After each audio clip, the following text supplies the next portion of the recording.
I was just talking to the CEO of Sharp, and they make those really, really big televisions, and they were talking about how in all their TVs now they're integrating the 3D technology in there so they can do the easy, conversion from 2D to 3D, etc.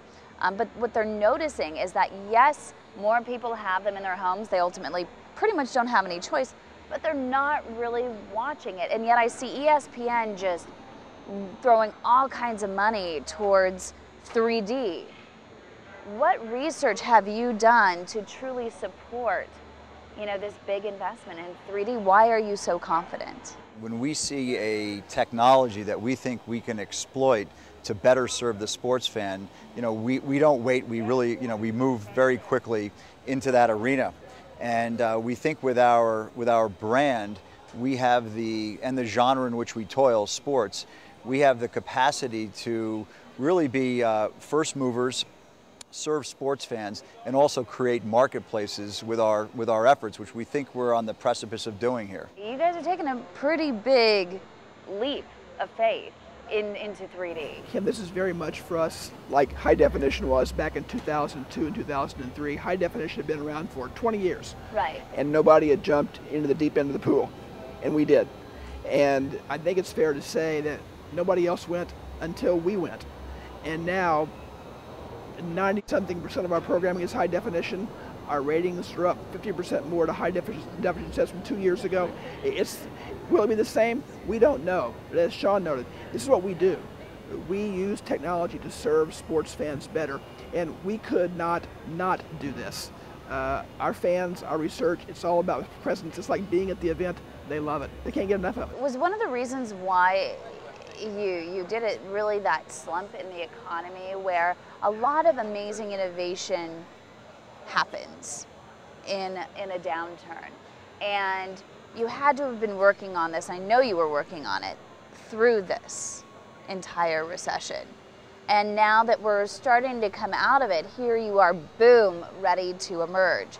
But is the economy actually ready for the boom and ready to invest in those TV sets that will support the viewers who want to see 3D? Three-dimension television has been around since, I think, the 50s. I mean, it's not anything new per se. And it's a technology that most people, unlike HD, are very familiar with. They've gone to the movies. They understand what the dynamic is. They've opened up magazine and put on glasses and But they don't want to wear the glasses anymore. And seen images. But we saw an opportunity as it relates to 3D, something we were talking about and thinking about. Brian, who's been the point on our bayonet, who's been running ESPN 3D from really the inception, had been looking at it for years, and we thought the opportunity was right with the convergence of television sets, with equipment, with interest from advertising partners, with interest from our distribution partners to continue to reinvent and create products and services new products and services that they could continue to sell to a new group of subscribers. So I think we hit it, right where we typically hit things, right in the bleeding edge.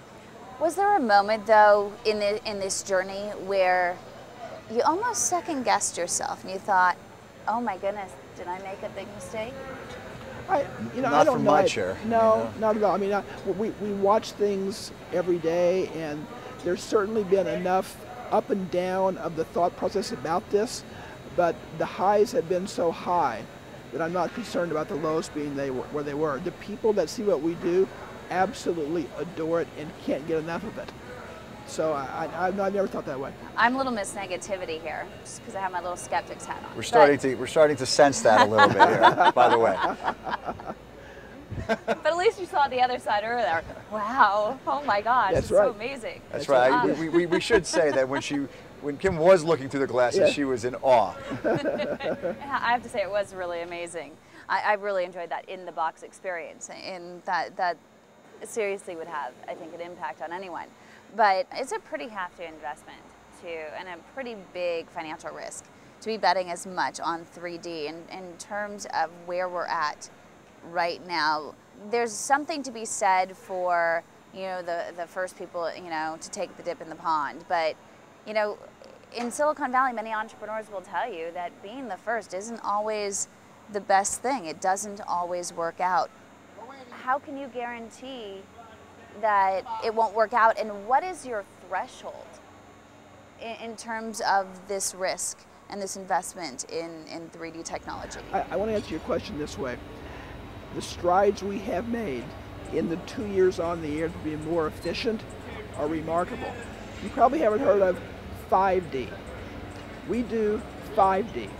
Really? What 5D means is this. It used to be at the start 2 years ago, we would drive 2 trucks, 2 producers, 2 directors, 2 everything to a game site, and we had double the cost.